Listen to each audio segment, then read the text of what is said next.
Détective Conan. Ce manga japonais que tout le monde connaît. Notamment la génération des années 90. Ma génération.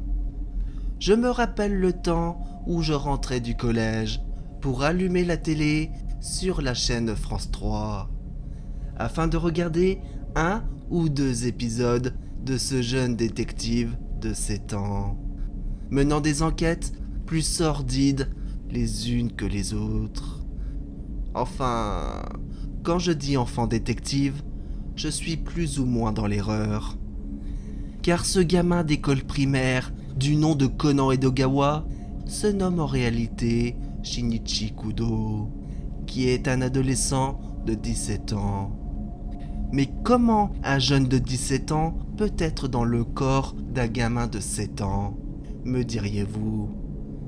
Eh bien tout simplement à cause d'une substance mystérieuse appelée la PTX 4869 ou apotoxine 4869. Substance créée par une obscure et puissante organisation criminelle appelée les Hommes en Noir.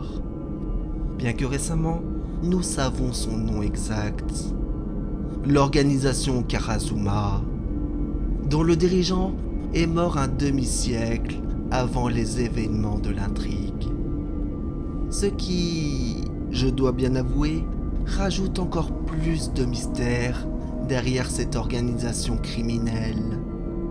Organisation criminelle dont Conan n'aura de cesse de traquer, avec l'aide de ses alliés du FBI, de la CIA, des services secrets du Japon, etc.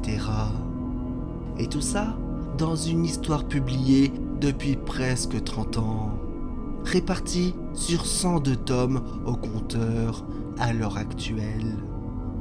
Mais si je vous disais que tous les éléments de cette intrigue n'existent pas, que tout a été imaginé dans l'esprit du jeune Conan depuis son agression par les Hommes en Noir, que depuis tout ce temps, l'enquête du jeune détective est au point zéro. Bref, je pense qu'il est temps que je vous dévoile ma théorie.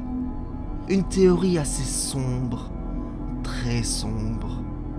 Et je pense que vous êtes prêts à l'entendre. Commençons par le commencement, c'est-à-dire le début de l'histoire. Lors de la visite dans un parc d'attractions, Shinichi Kudo et sa copine furent témoins d'un meurtre dans un manège à sensations fortes. Celui-ci finit par résoudre l'affaire d'un claquement de doigts, et la meurtrière fut appréhendée par la police. Mais pendant l'enquête, le jeune détective fut interloqué par la présence de deux mystérieux hommes, tous deux vêtus entièrement de noir et au comportement plus que suspect, ce qui intrigua le jeune Shinichi. Une fois l'affaire résolue, le jeune détective retrouva l'un des deux hommes en train de courir de façon étrange. C'est alors que le lycéen finit par le suivre en toute discrétion, laissant sa copine sur place.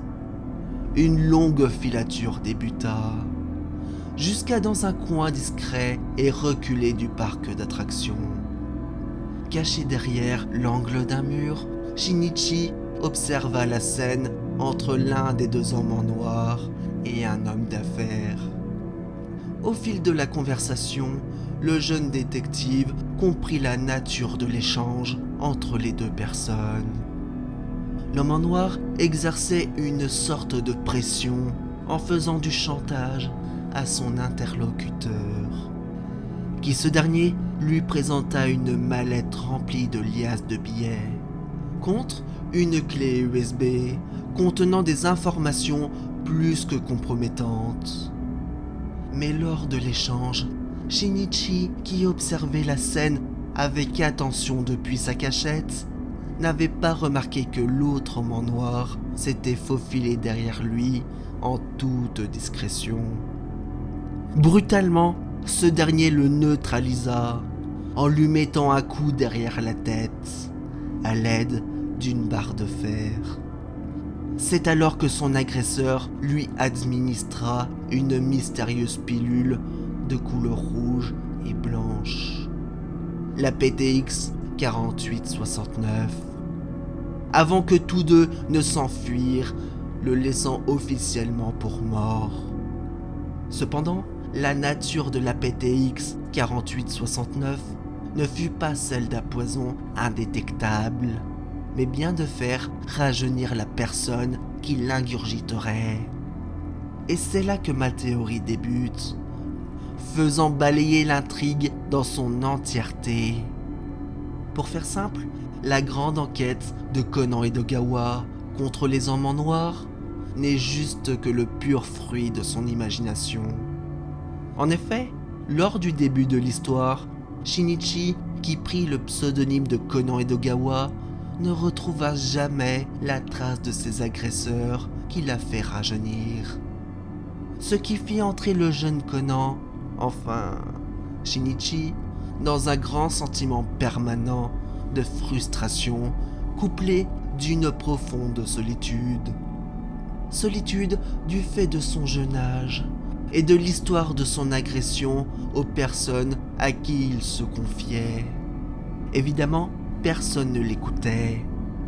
La plupart en concluaient que le petit garçon avait une imagination débordante pour son âge, que son histoire était invraisemblable et impossible. Pourquoi croyez-vous que Conan est obsédé tout le long par ces hommes en noir ? Eh bien tout simplement pour compenser sa solitude et son désarroi en créant cette histoire, à l'aide de son expérience de détective du temps où il était un jeune lycéen, et des livres de son père, romancier de polar à succès. Ce qui lui permit d'établir cette grande histoire aux rebondissements multiples, rien que pour vous et moi. Maintenant, deux questions me taraudent.